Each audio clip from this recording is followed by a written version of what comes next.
Hi, Democrats. Today is Monday, March 15th, and it's time for the Chair's Daily Live. Hey, Wayne. So today's going to be kind of short, and I'm going to kind of keep it in a positive. So last week was a heavy week, right?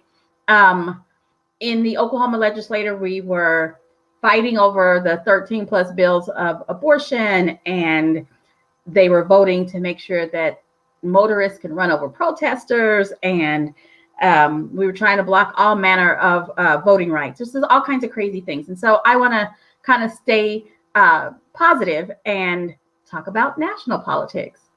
Crazy town, but talking about national politics is positive. But you know, the American Rescue Plan was signed last week, and that is great news. As President Biden says, help is here. So one of the big things he said is he wanted 100 million vaccines and arms. As of last week, the last count I saw, we were over 96,000. He wanted 100 million in his first 100 days. He's at 50 days and he's over 90 million. So I think he's going to make it. So as he says, help is here. And then direct checks. So the stimulus checks, 85% of Americans will get stimulus checks. 85%.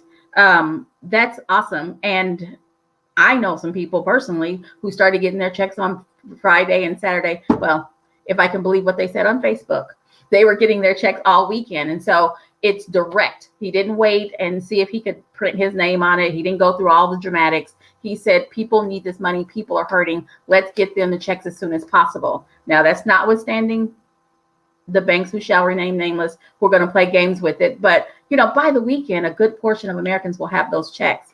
And so I want to celebrate that.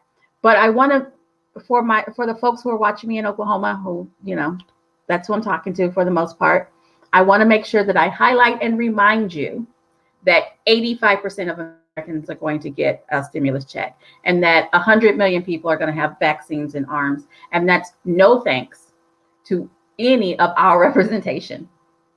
None of our representation, none of our 5 members of Congress, and neither of our senators signed on to this. All of them voted against you. Overwhelmingly, when you ask people separate from a ballot box, separate from, you know, the R and the D and the I, if they support the checks, if they support getting the vaccine, the answer is yes. Americans support this. Oklahomans support this. However, none of the people that we elected to represent us on a national level supported this. All 5 of our congressional members voted no and put out these Facebook posts full of untruths and misleading statements about why they said no. But they said no, let's be honest. And Inhofe and Lankford both said no. Be clear. And again, they made up reasons, right? This was about COVID-19 and helping America move forward. It's the American Rescue Plan. It's right there in the name. And I think Inhofe said he didn't vote for it because there wasn't restrictions on abortions. What does that have to do with anything we're talking about right here? Just remember, and we have a time to reset. We are a year and a half away from elections to possibly replace all 5 of our congressional representatives and our senior U.S. senator. And so it is important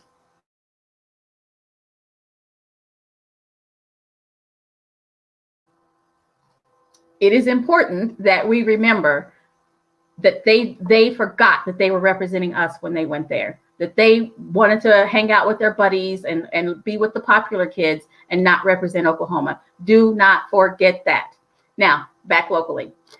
We are less than 3 weeks away from county conventions. County conventions are on April 3rd, all over the state. County conventions to elect your leadership for your county. So find out how you can get involved by going to your county Facebook page or your county website. And then on April 6th, our municipal and school board elections all over the state. And in central Oklahoma, in Edmond, Yukon, and parts Piedmont and parts of Oklahoma County is special election for Oklahoma State Senate District 22. That's our opportunity to send one more Democrat to our state legislature because we need some common sense in our state legislature. Our candidate there is Molly Ooten. Her website is mollyouten.com. Please go out to her website, figure out how you can help her. We need another, whether you live in her district or not, we need another Democrat at our state legislature. Be sure and join our executive director, Scott Hamilton, this evening on the Hamilton Report. He will be having the executive director of Oklahoma's ACLU, Tamaya Cox-Toure, on. That will be a very interesting conversation because, I mean, she's great. She's awesome. I mean, we like Scott. That's all fine and well. But Tamaya is a wonderful, knowledgeable woman. It'll be great to hear from her. That's this evening at 7 p.m. Go out to our YouTube page at okdemocrats.org. Or you can check it out on our Facebook page. But go out to our YouTube page. It's a cleaner vision. All right, you guys have a great day, and I'll be back tomorrow at 4:15.